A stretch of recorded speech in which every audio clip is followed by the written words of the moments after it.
Mr. Cothron, pakiusap. At nagpapasalamat ako kay Mr. Butuyan sa kanyang intervention, ngunit nararapat ko ring ipaalala sa kanya na ito ay isang hukuman na nagpapasya batay sa ebidensya, hindi sa politikal na demagoguery, at hindi sa hanggaring magdulot ng pagbabago ng rehimen laban sa demokratikong kalooban ng mamamayan.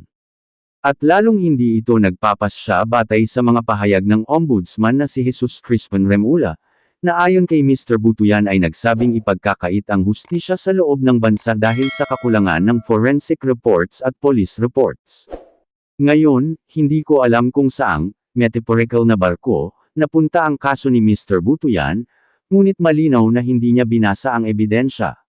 Habang siya ay nagsasalita, sinuri namin ang mga ebidensya, at mula roon ay nakakita kami ng hindi bababa sa 35 ulat na nagpapatunay sa 49 na insidente na binanggit sa dokumentong naglalaman ng mga kaso.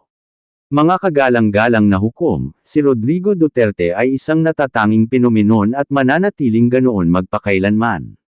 Ang kanyang estilo ng pamumuno ay kakaiba at hindi katanggap-tanggap para sa marami. Ang kanyang mga mura at pagmamalabos ay nakakainis, habang ang kanyang katapatan at matinding kasikatan ay nakairita sa iba. Siya ay nagsasalita ng bukas, mula sa puso, taos-puso, at totoo. At anong laki ng kaibahan niya sa kanyang kahalili sa Malacanang. Para kay Pangulong Rudy, ang kanyang salita ay paninindigan, at alam ito ng taong bayan. Para kay Pangulong Bongbong, ang kanyang salita ay parang hangin lamang, at hindi ito makakalimutan ng mamamayan. Ipaalala ko sa lahat ang liham na nilagdaan ni Pangulong Ferdinand Marcos Jr., na nasa screen ngayon, kung saan nagbigay siya ng matibay na pangako na ang kanyang gobyerno, at sinisipi ko, ay hindi tutulong sa ICC sa anumang paraan, anyo, o hugis. Ngunit alam nating lahat, na bigo siyang tuparin ang pangakong iyon. Si Rodrigo Duterte ay iligal na dinukot at walang galang na dinala sa The Hague. At nang tawagin ang nooy kalihim ng katarungan, muli, si Mr. Jesus Crispin Remulla, upang ipagtanggol ang mga aksyon ng kanyang pinuno at ang naturang liham sa isang pagdinig ng Senado, iginiit niya pa rin ang parehong hindi tapat na pahayag, at sinipi ko ang kanyang sinabi. Hindi kami tumulong sa ICC. Ipinagpatuloy namin ang mismong diwa ng liham na hindi kami tumulong sa ICC at wala kaming anumang ugnayan sa kanila.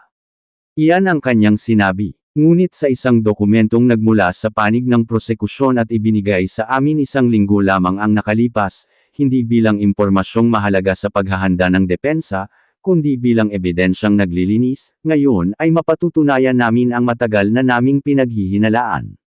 Ang dokumentong ito ay naglalaman ng transcript ng isang lihim na naitalang tawag sa telepono sa pagitan ng 4 na taong hindi maaaring banggitin sa publiko, at isa sa mga ito ay nagyayabang, na siya raw ay kumikilos bilang silent partner ni Pangulong BBM, pinamamahalaan ang isang plano upang iPad-on ang mga testigo patungo sa hukuman na ito, habang tinitiyak niya na mapananatili ang plausible deniability ni Pangulong BBM.